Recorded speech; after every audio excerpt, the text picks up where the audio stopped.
What's up, everybody, and welcome back to another episode of Around the Monitor, the weekly gaming news talk show where every point you make in the discussion is a point towards winning. I'm your host, Zach, and how things work here, we talk through the week's news in gaming. Every time somebody makes an interesting point or a good joke, I give them an actual point, and whoever has the most points at the end of the show wins for that week.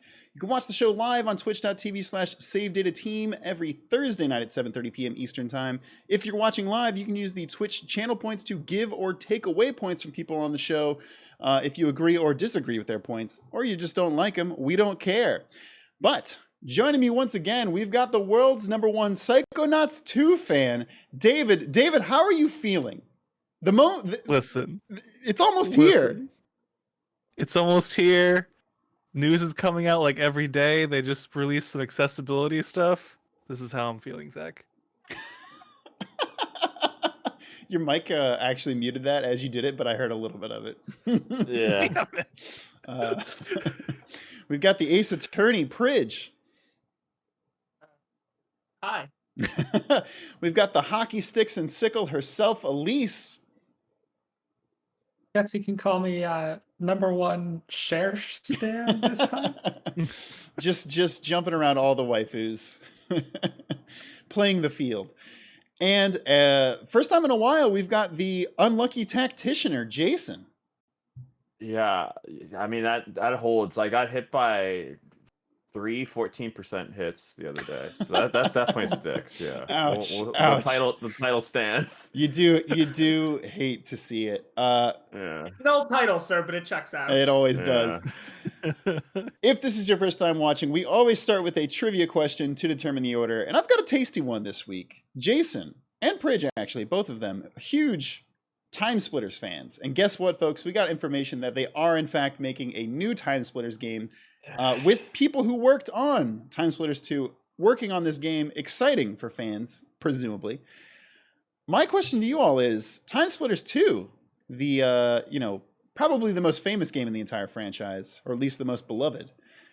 What is its current Metacritic score for the PlayStation 2 version? I was hoping you were going to say how many characters does it have, and I'm like, I know I have a good chance of this. That would have been a good one too. I didn't think that. I didn't think that smart. Metacritic score. Isn't there a release for different platforms? Does that thing count? That's what Zach said, PS2. Yeah, so there's PS2. Sorry, okay. There was one for GameCube and I believe one for Xbox as well. And they were all different, so I went with PS2. PS2. I'm gonna say 83. 83. I'm saying 87. 87. I'm gonna say a flat 80. Flat 80. Probably doing way worse. I'm saying 79. 70. Elise is gonna lowball it. The correct answer, surprising me and maybe everyone here, it's 90. Yeah. Wow. It did really well. Yeah, Time Splitters 2 has a 90 on Metacritic. I thought it was a lot more cult classic than that. No, it's a good game. The other it is. I love Time Splitters 2. The other platforms have it as an 88. So PlayStation 2 is the highest. Still high. I know. Yeah, I was so close. Yeah. Damn it. Yeah. That being said, my favorite character in Time Splitters 2 was Cyber Fairy because she wasn't wearing pants. There we go. Your early 2000s character design. That being said, that means I believe the correct order will be Jason, followed by Pridge, followed by David, followed by Elise. Jason normally always goes last for these. I'm very curious what topic he's going to pick first. But speaking of topics, we've got Summer Game Fest is officially back. Jeff Keighley's show has a date. It is June 10th. And it will be streamed with, quote, over a dozen game announcements or world premieres. Twitch has decided to do something about the hot tub streamer meta, but the way they're doing it is surprising no one, not great. Actually, in good news for Twitch, though, they are starting to adjust prices of subscriptions based on where viewers live. Kumi Nakamura, everyone's favorite gaming personality, got sent to horny jail this week on Twitter. In perhaps adjacent to very serious news, let's talk about IGN's editorial team getting censored this week by the parent company, Ziff Davis.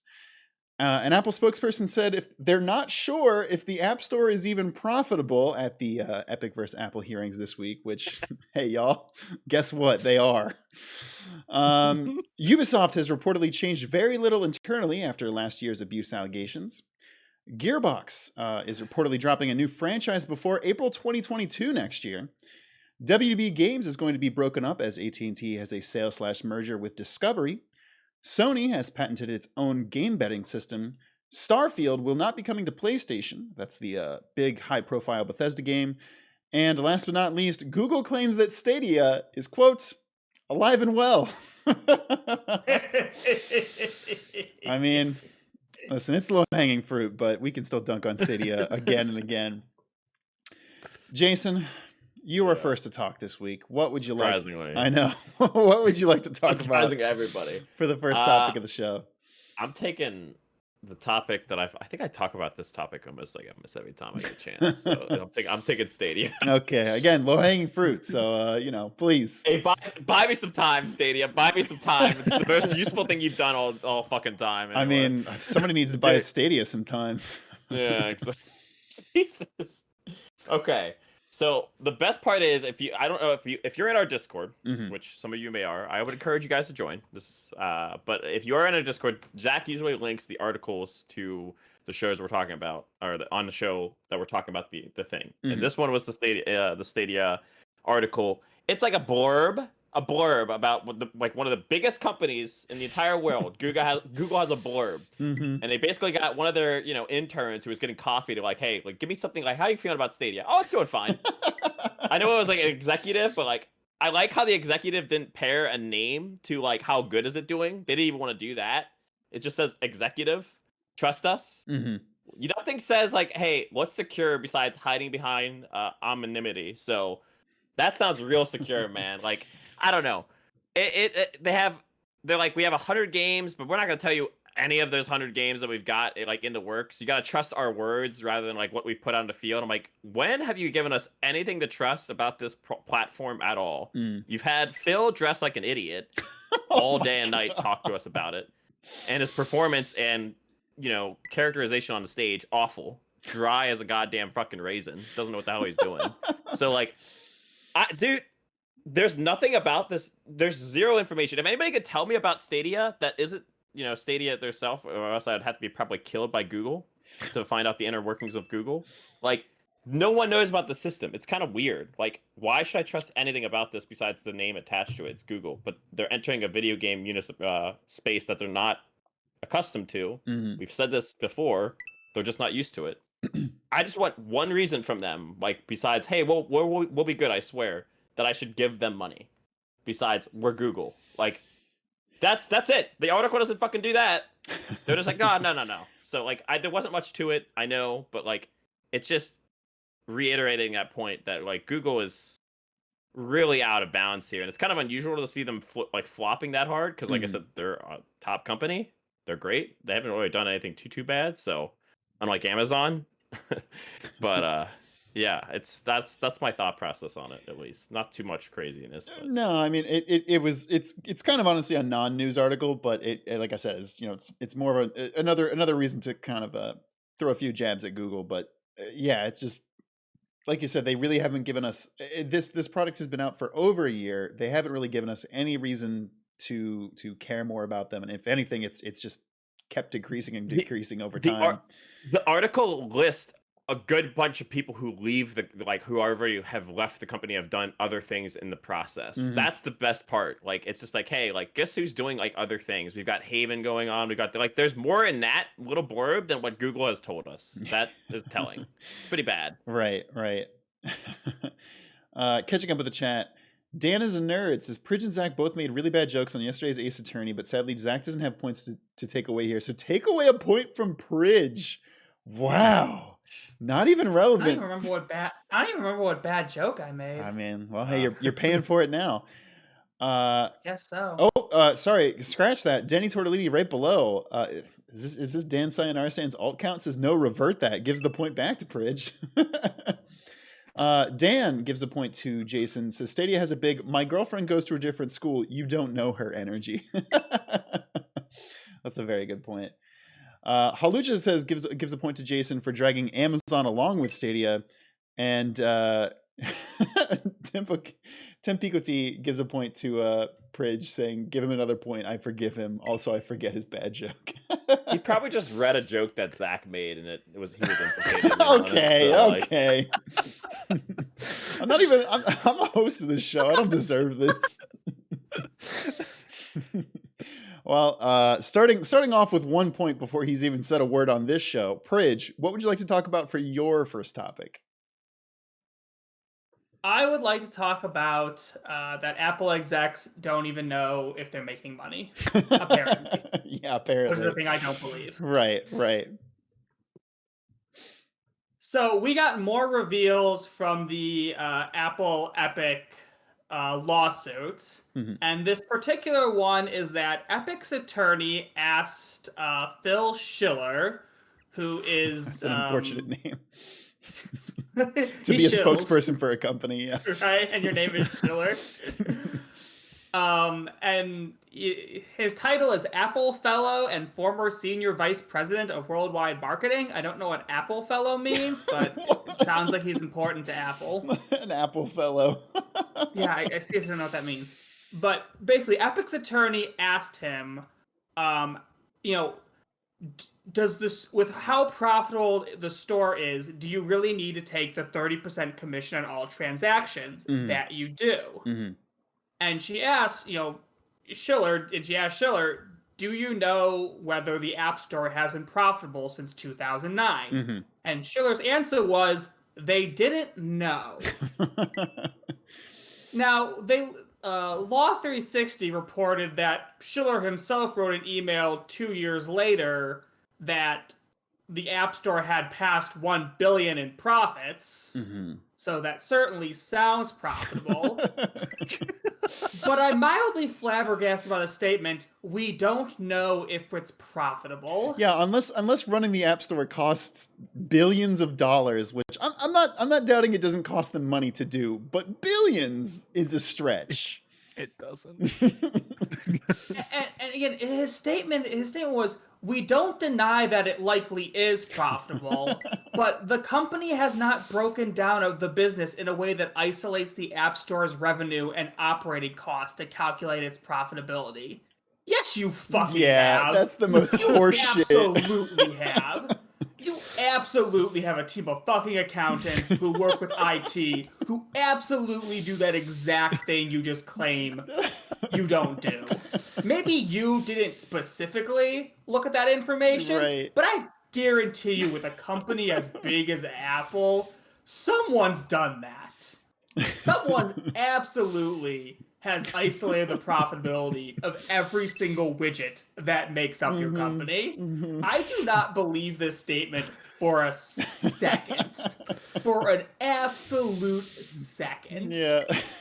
You absolutely have got to have someone in your multi-billion-dollar company that does shit like this. Yeah, the idea that Google's like, we just know that we're profitable. We don't know. Actually, no, they said we don't even know if we're profitable.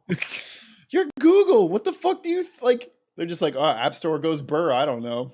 Yeah, they either have the laziest analytics that a multi-billion-dollar company has ever had, or they're just lying through their teeth. Mm-hmm. And I'm more inclined to believe they're lying through their teeth. Would you guys like a definition of what an Apple Fellow is? Please, go for it. please. I'm excited for this. So this is coming from, and I hate the words I'm about to say. Oh boy. The Apple Fandom Wiki. Nice. That's awful. An Apple Fellow is a person who has been recognized by Apple Incorporated for their extraordinary technical or leadership contributions to personal computing while at the company. Each fellow acts as a leader and visionary, guiding the company in their particular area of expertise. They also get stock options. Okay. Now, there are only 12 of these people in the history of Apple, one of which is a man named Guy Kawasaki, which is amazing. Okay, that's a pretty rad name, not gonna lie. That's a fucking good name. Hello, I'm Guy Kawasaki. Sounds like an anime character. Yeah, probably. It does. Foyden points out, well, they did just add a search bar to Stadia, so maybe they do have a problem with analytics. They're fucking Googled. Their whole name is analytics, but that is an excellent joke. Thank you, Foyden. Lots of points for Pridge in the chat. We've got a point from Dan. Look, maybe aliens have absconded with our entire savings from foreign banks this very moment. We don't know if it's profitable. What are profits, really? And then we have Roosh the Nerd says, Pridge is right. What tech company doesn't do A/B testing? Exactly. And then we have tons of points coming in for Pridge getting angry. We love to see it. Tempico T, I'm going to mess your name up every time. I really apologize. Danny Tornellini and Halucha, I'll give you points for your very passionate plea for how stupid this argument is. And yeah, it's dumb. David, what would you like to talk about for your first topic of the show? Man, I gotta follow that up. All right, get angry, get mad. The kids love to see it. Oh man, let's talk gaming news, or rather, a reporter of gaming news. Okay. Okay. I was like, where are you going with this? Talk about gaming news. Isn't that what this show That's is? every topic. Yeah. All right, tell us what happened about IGN this week. IGN's been a clusterfuck this week, y'all. Mhm. So earlier this week, IGN editorial staff put up a story that was basically, here are some charities and stuff you can donate to help out all of like the Palestinians that are like injured, homeless. Most of it was like a children's fund, all that stuff. IGN Israel, which apparently they have an Israeli office, then posted something like counteracting that, and then IGN as a whole took both of the stories down and then was quiet for a day, and then issued a new letter saying like, we don't want to like pick sides, so we're donating like $25,000 to this other charity that's like totally non-partisan, like think Doctors Without Borders. I forget what the charity name was, but whatever. They're just wussing out, and they don't want to pick a side, despite it's a news organization. It's political. I do want to add that note they put out was at like 2 a.m. Oh yeah, it was at 2 a.m. It was unsigned. It didn't have any of the approval of any of the IGN editorial staff. It was pretty much like corporate IGN was like, nope, you can't do this. We're taking away your independence for this issue. It's gone. Just like, Israelis are taking away Palestinian independence.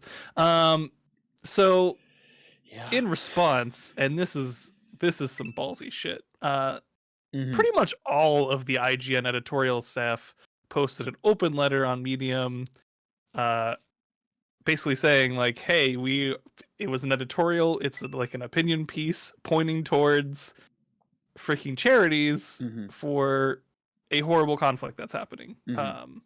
This is stupid, and we're incredibly opposed to what IGN did. None of it was with our permission or anything like that, or even our involvement. And like the whole staff signed this pretty much.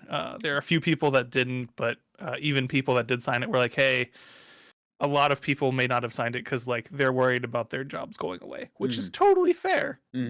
Like that, signing an open letter like that, basically slamming your employer to millions of readers, that's a good way to get fired. So very true. And you don't want to do that in this economy. So listen, says the person who's actively quitting his job next week. Yeah, I mean, like I'm actively quitting, but like that's different. Like I'm doing that because I'm able to, not because I'm being fired. So like this is absolutely stupid. This whole thing is stupid. I'm not going to get into the huge politics over Israel versus Palestine. There's enough of that going on, and like our government's taking care of that. Probably not, but they're at least talking about it. So like, what I hate here is the transparency was non-existent. Like they didn't sign it. No one wanted to take ownership for making that decision of like Ziff Davis and IGN taking the letter down.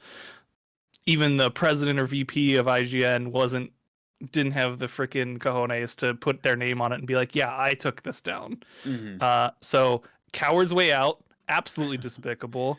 They were just some freaking links to charities. They weren't even necessarily picking a side, just saying like, hey, Right. you know, Israel's got that Iron Dome thing. They're doing kind of fine, and we give them a lot of money. Palestinians not so lucky. Maybe we should help them not die.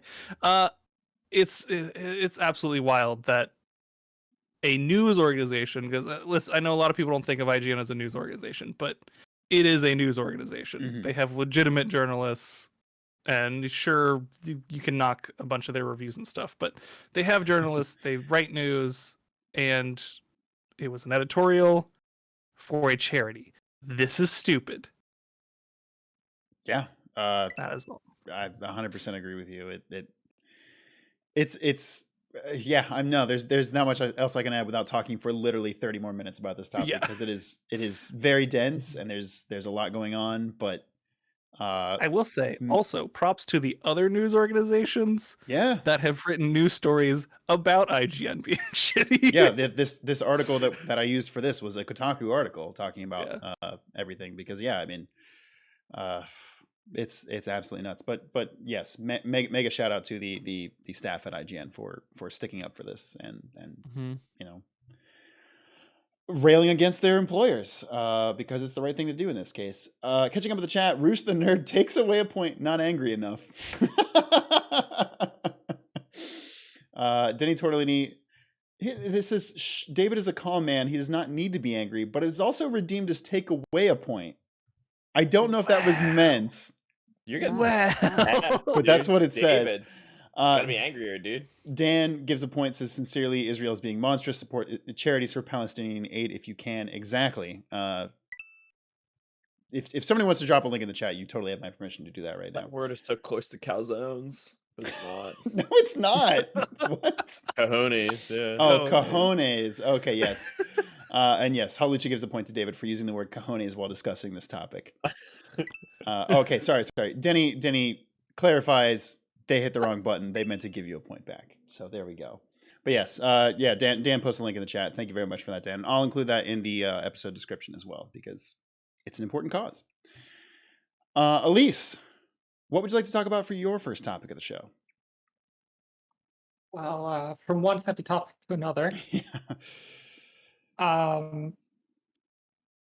Let's talk about Ubisoft.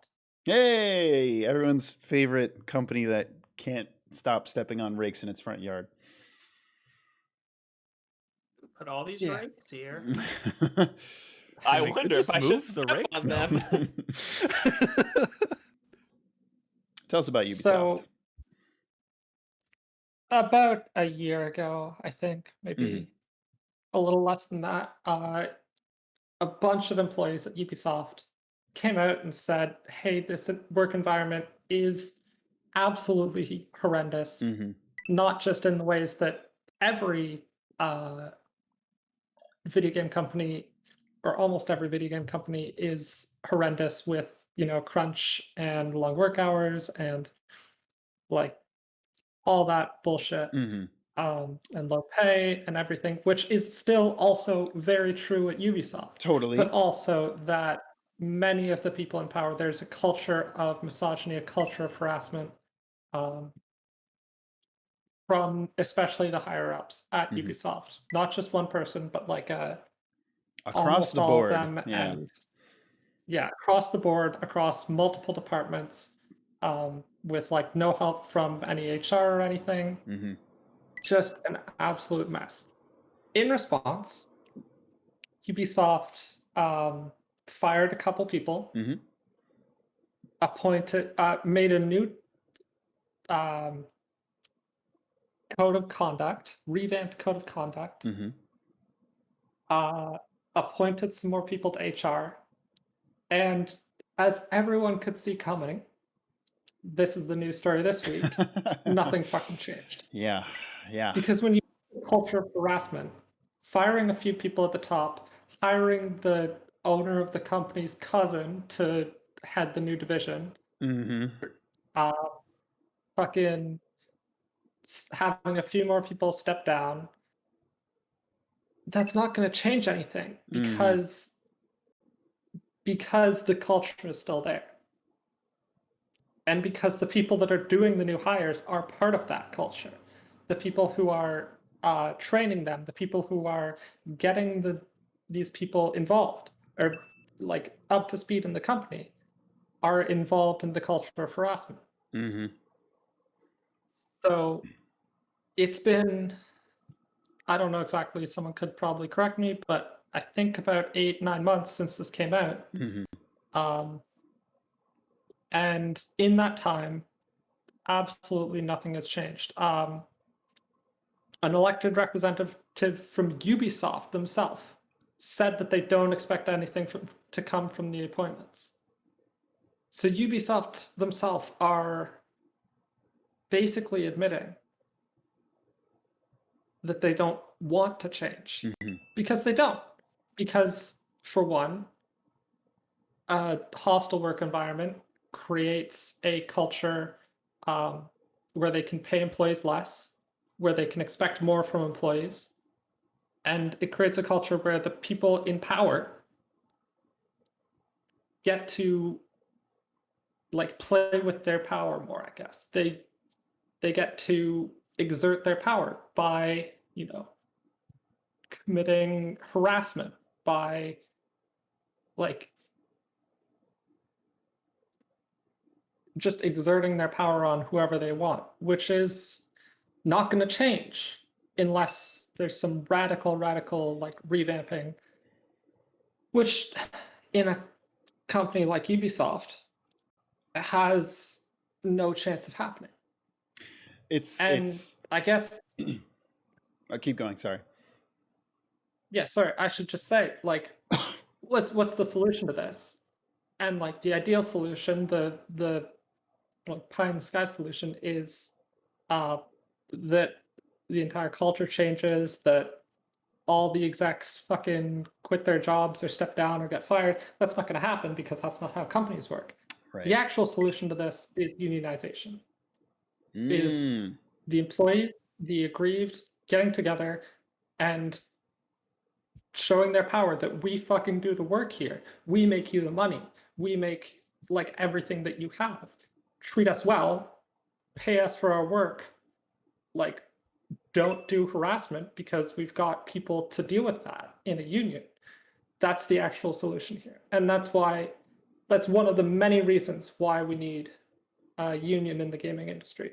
Amen to that. Hell yeah. No, I mean, not to plug our shit on this topic, but literally last year I did a video talking about all of the stuff going on at Ubisoft and listed a bunch of different specific examples and specific reports from people of just the most ridiculous, atrocious things going on by executives there.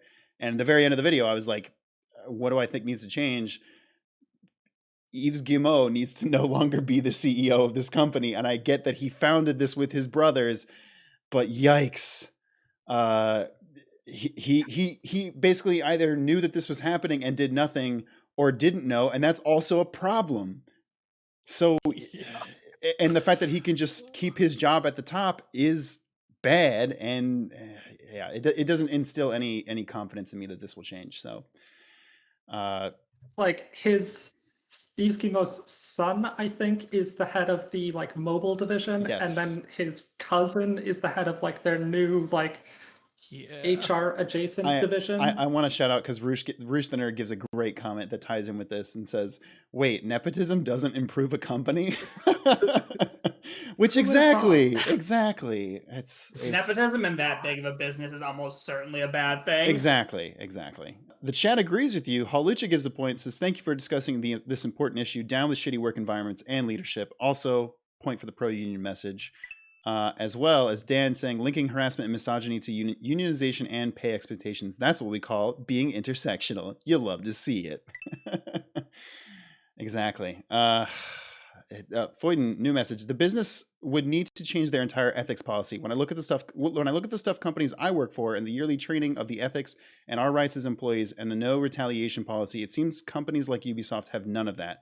Yeah, that's. Well, I mean, they have one on paper. They just ignore it. Exactly. They've got their new code of conduct too, which They probably have a written policy. They Mhm. just don't give a shit about Yeah, it. and as Elise pointed Yeah. out, multiple stories came out last year where they went to HR about numerous problematic executives, and they were basically just told, "We're really sorry, but deal with it." And that's how it went for years. So, And a well, new code of conduct, which should have already existed, Mhm. at least it's like revamped. So everything in there probably should have already existed, and also will do nothing if it's not acted upon, and if the people in power decide what gets acted upon, then like what's the solution here? What are you trying to prove? exactly.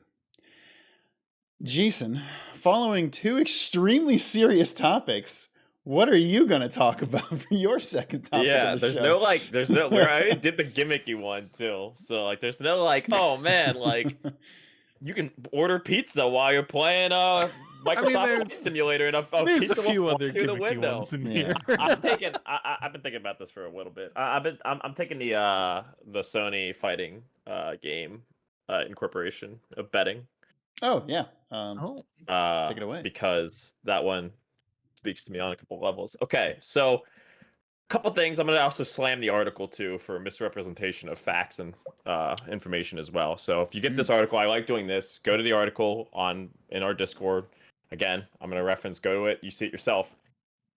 The article straight up already kind of like misconstrues facts to kind of lead that this might be a good idea. I'm going to present just information. You guys can tell if gambling in an esport is a good or bad idea, because that's subjective. I don't like it, but people might want to do it. A couple things they listed or forgot to, or they should have probably listed in this specific article that they linked to them, is a lot of the games that they would be betting on are like Sony aren't like Sony properties. They would probably be betting on like CS:GO, Blizzard companies, and then they'll borrow this and like put it to their game or whatnot. So like they have this fighting game, and then Sony will release it for the other companies.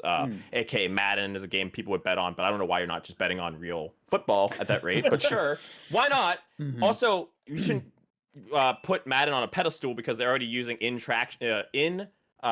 their transactions in their games are horrendous and ugly, and they make the same game over and over again, and it's fucking bullshit for my team. Fuck them. Don't pay them a single cent because they don't work anything on their game at all. So don't gamble on it or anything. Fuck anything with Madden. Don't ever pay for it. Anyway, side note.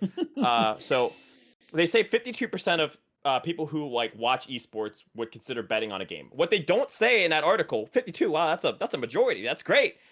That is 521 people they got for that interview, by the way. That's nothing. That's a blip. That could be all of Las Vegas right there. High on the town right there. Who cares? Also, they interviewed people who are under like the age that you could gamble, depending on like the state. Like I think it's like 13 to 36. Yeah, okay, great. No, it's 13 to 65. Even better. So like that's just gross. That like again, like kids could just be like, yeah, I would gamble on it. Like you can't legally, so great, but you would. So like that's just a horrible fact to try to push the narrative that like, oh wow, people are interested in this. No, fuck off. Like seriously, like fuck this shit. And then what they also need to note in this, a big thing is Phantom Lord and CS:GO Shuffle, Twitch versus his, he just filed that against Twitch. It's a big news, big story. I'm not sure how it actually fell because the results are still proceeding out. But like he was literally gambling on Twitch itself on like a shop of the CS:GO. You would like roll a skin or whatnot. It was bad. It's unhealthy, and they were rigging things. It's not great. Like it was a problem. They had to like shut that shit down or like at least tame it because he was cheating. I don't know what they plan on doing. They're like, oh, we're gonna make sure that people don't cheat. Good one, because CS:GO guys literally bet on their own fucking team, and that was a huge scandal. Great, you got a system set up though. Like I'm sure the guy, when he's using at Dodge Team or whatever, and punching halfway across the stream, and there's like 15 arm stretches in a match, and you get $50. Great, I'm really happy about that. But like there's so much problematic things that can go into the very small details that they're missing out on, that this article is grossly misrepresentation. That's what I'm more pissed off about, the article being horrible. They're not representing the Madden, the CS:GO. They needed the shuffle thing they needed to address, because that was a huge problem and why esports is not caught up to modernized sports. It's not. So why do we need gambling right now when most of the people who watch it right now are underage? Just saying. Or the players are even like still like in that realm too. It's kind of weird.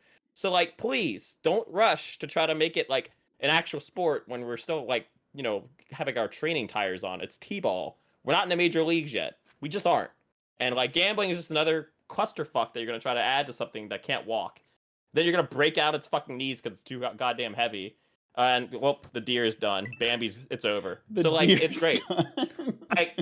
I don't know. It just frustrates me. So like that, the information there, could it be a good thing eventually? Maybe it could be, but like, when is like, I don't know, when is money being thrown in like excessive nature over like small details been a really healthy thing? Like you think about gambling, you're like, oh, that's not excessive at all. It's not a problem at all. Yeah. Get back to me on that. We'll see how it goes, you know? Worked out really well for Pete Rose, so. Jeez, what a topical Ohio reference there. Yeah. Give that man his spot in the Hall of Fame. He deserves it. Agreed. Dan Sign Our Stand says, rich white moms with credit cards and kids who have free access to them could make a lot of smart gamblers very rich. Not great. Gives a point to Jason for that.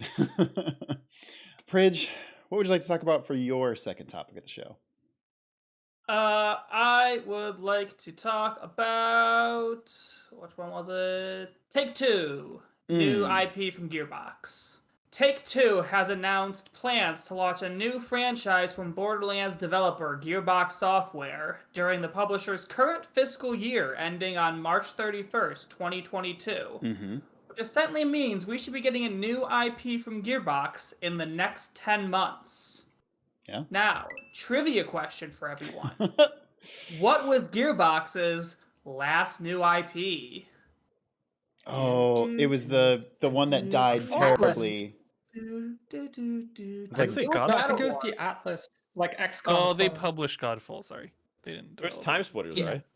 It's Battleborn, everyone. I was going to say Damn. Battleborn. Damn Oh, it. That was close. Battleborn, less than a year after release, no, I'm sorry, 2 months after release, had dropped below 1,000 concurrent players. Oh. Where was it? I Oh. think somewhere they said during non-peak hours, they had less than 100 concurrent players. Oh. Battleborn was launched in 2016. They went into maintenance mode and stopped releasing new stuff in October 2017. Announced its death in 2019, and it died in January of this year. Wow. Wait, it was up until January. Yeah, What the I'm hell? amazed, honestly.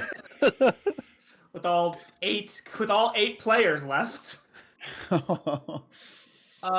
So yeah. Do I like Borderlands games? Yes, I do. They're really fun. Do I trust really anything else that Gearbox does? I mean, I don't know. Anyone else here play Aliens, Colonial Marines, or Duke Nukem Forever? Or God. Brothers in Arms Double Time? Oh. I mean, it's just like... No.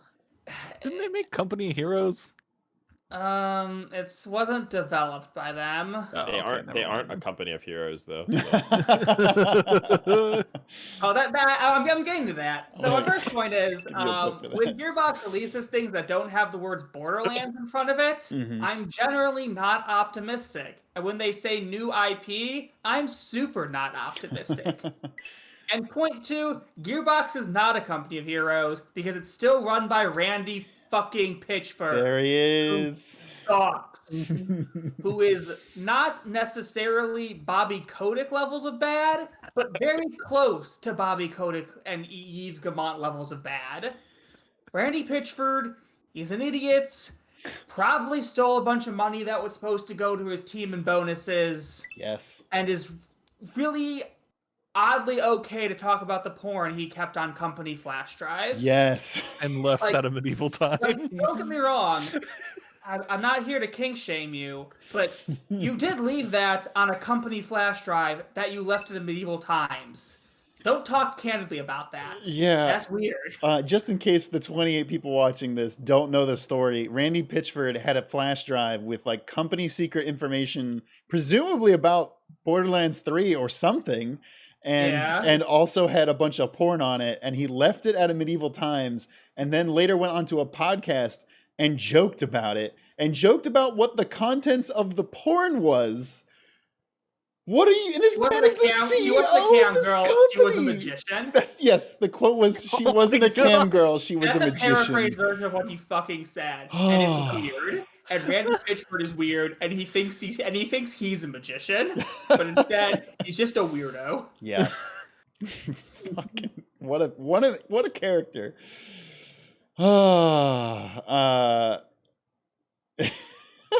Lots of great comments. Dan says, the company really got intimate and friendly as it withered away. Imagine not being friends with the people you see in the same servers every night. Oh God. And Dan gives a point to Pridge, saying, wow, we got angry Pridge twice this episode. Exactly. You love to see it. I love Borderlands, but God, I don't like Gearbox, and I super don't like Rando. Mm-hmm. Rando Pitchfork. Hashtag pitchforks for Pitchford.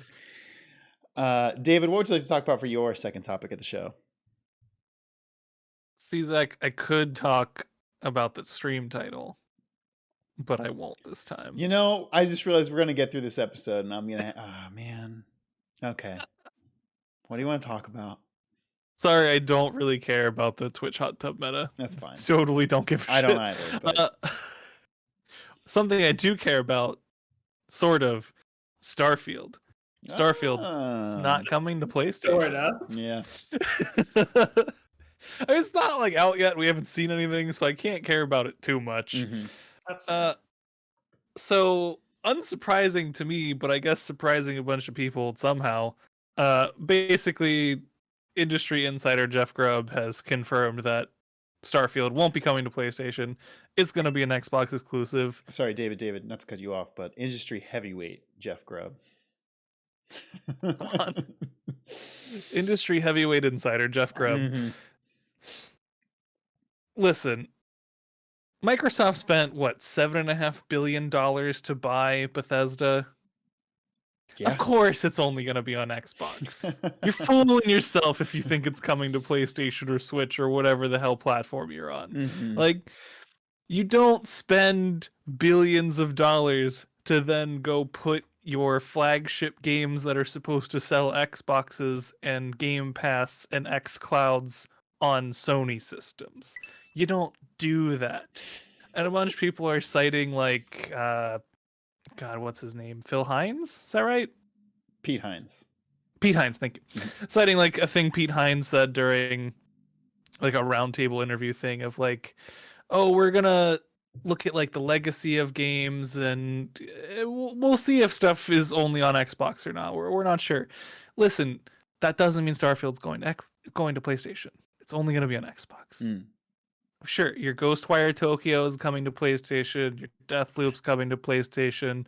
Your Elder Scrolls Online updates are still going to go to PlayStation. But new games, they're going to Xbox because they want to sell Xboxes. You don't make money. Well, I mean, you do make money, but you make less money when you don't pull people into your ecosystem where you make tons of money off of each individual user. Mm-hmm. They want people in the ecosystem. Of course, it's going to be exclusive. And there's a bunch of people who still aren't convinced this is true. It's true. It just is. Mm-hmm. That's really all I have. I guess the other thing is, don't get your hopes up for Fallout and Elder Scrolls. They're gonna be on Xbox.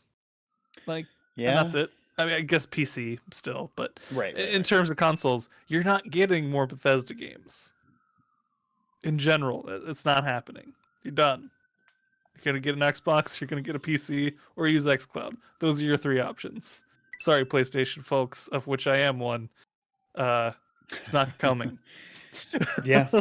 I mean, I guess the positive news is still going to be on PC, and anywhere you can get Game Pass, it'll still be there. So, yeah, I mean, it's still going to be more available than any other type of exclusive, but it's still going to be exclusive. True. Rooster Nerd says, "Well, you can't play it on Switch or PS legally." I mean, I hey, don't think you can play it on there illegally. if someone Like, if someone it can doesn't hack run that if someone way. can hack those consoles to play an Xbox exclusive, I mean, more power to you. That's impressive.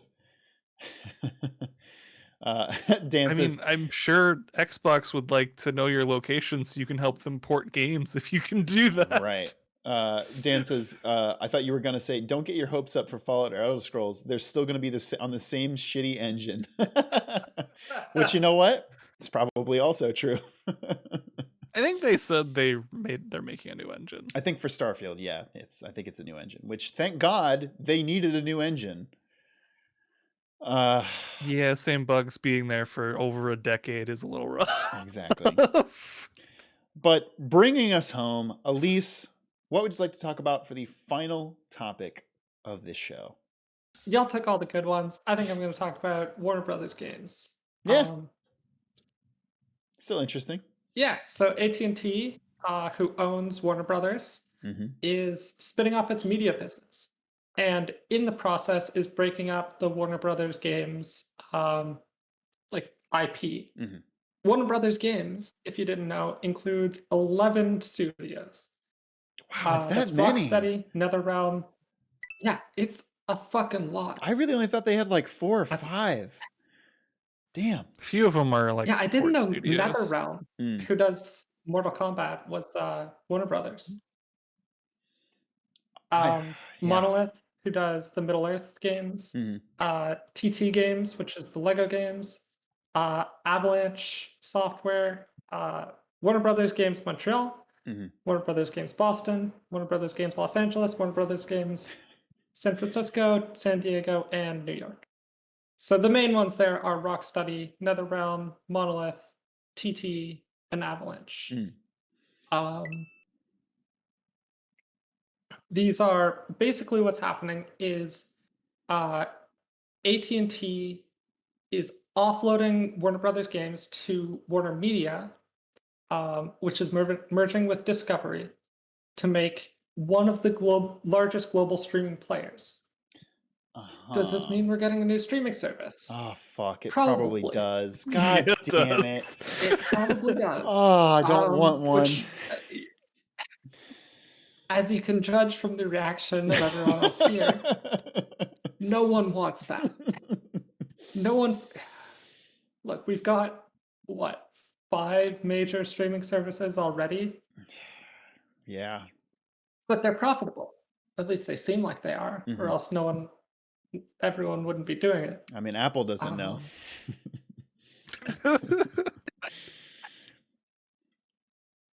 So what's happening with the games side is some of them are going to stay with AT&T and some will go to the new company. We don't know which is going where. I'm going to assume that at least like the ones that are just Warner Brothers games are going to stay with AT&T. And then maybe like we're still getting the new Batman game, the next Mortal Kombat, the Hogwarts game, the Harry Potter game. These are all still coming.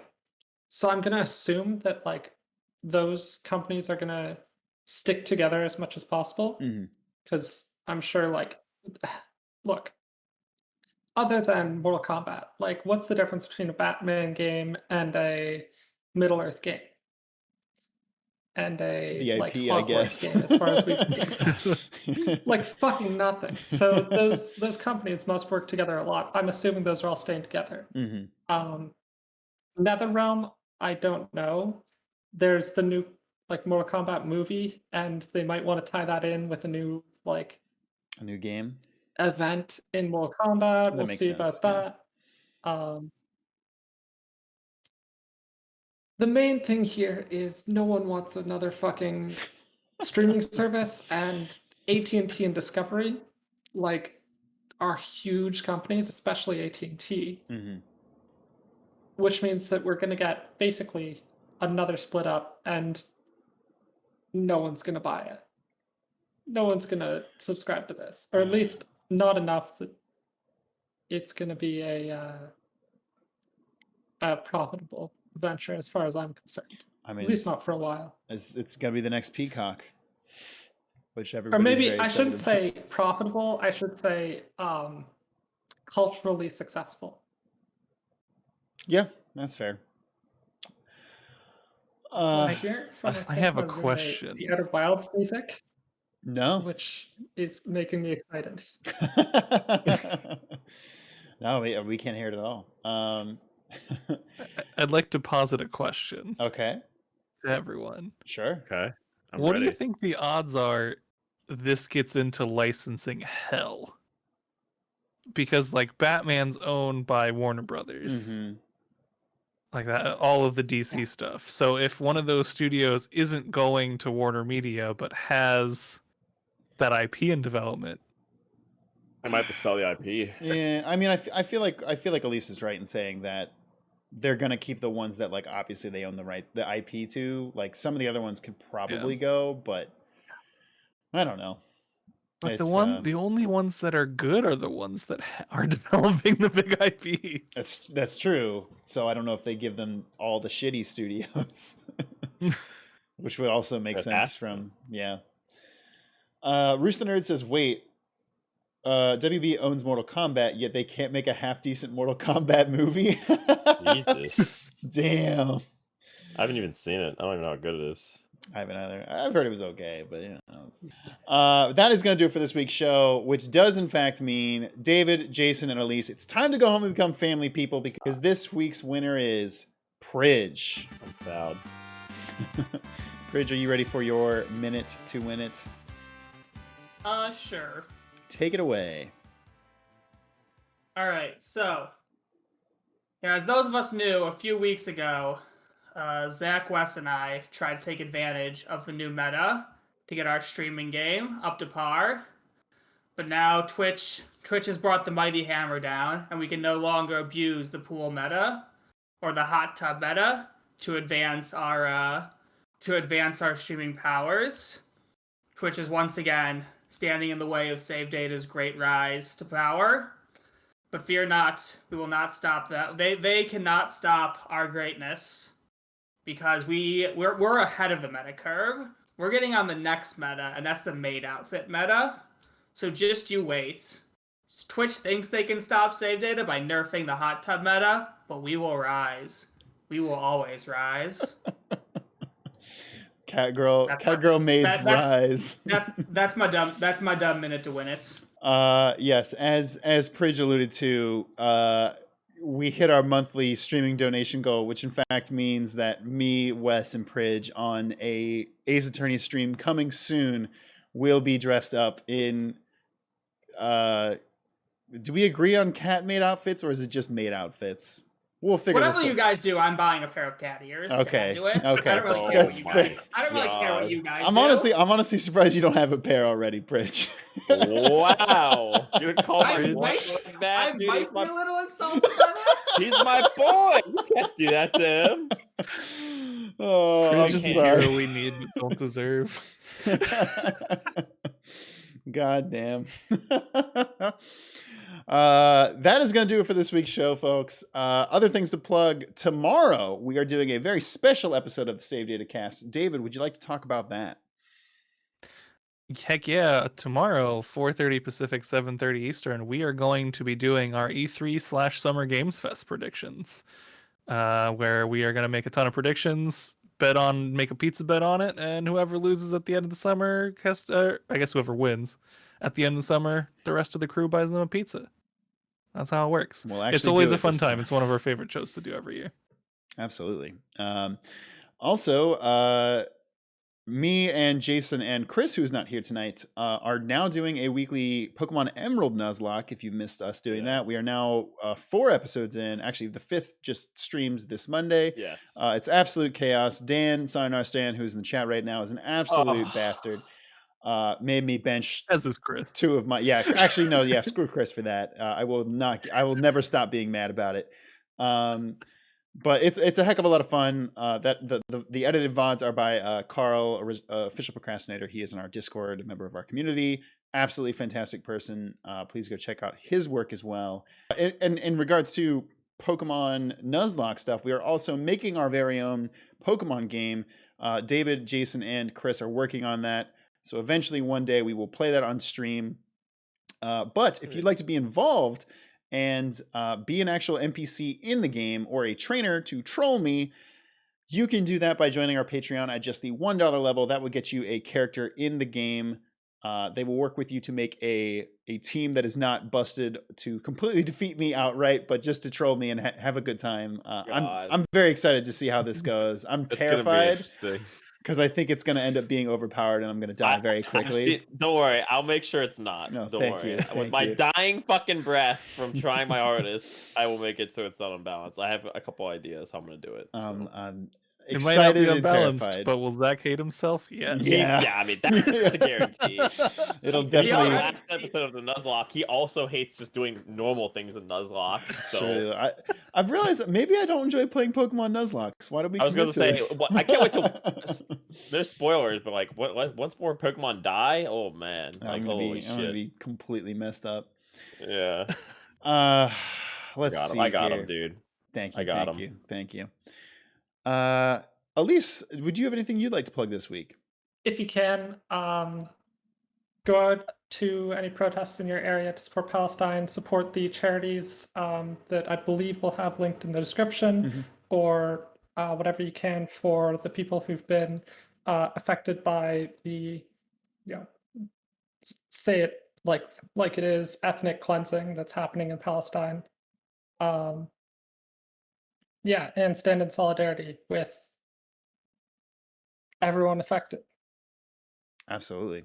Heck yeah. Yeah, it's a goddamn atrocity what's going on right now, and it needs to be given attention, and support needs to be given to the people there who are suffering incredibly and have been suffering for a very long time, and just now are getting some attention. So say if you had a theme or a way to sum up a lot of the categories in this episode is lots of fucking bad ideas and bad people doing like the incorrect things. Just a lot of negatives right there. But if you want to spin it to a positive, tune into Save Data stuff. Friday. No, we don't need a plug on that one. You could have stopped at the end of that. I tried. I wanted to do a spin-off, dude. I wonder how I'll be able to cut that in the YouTube edit. You can't. Just cut me out. I was mute the entire time. What's that? Jason? We can't hear you. I don't. Oh, my bad. No, sorry. Jason, you're muted. Whoops. Have a good day, guys. But that is going to do it for this week's episode. Once again, thank you so much for watching. And until next time, this has been Around the Monitor.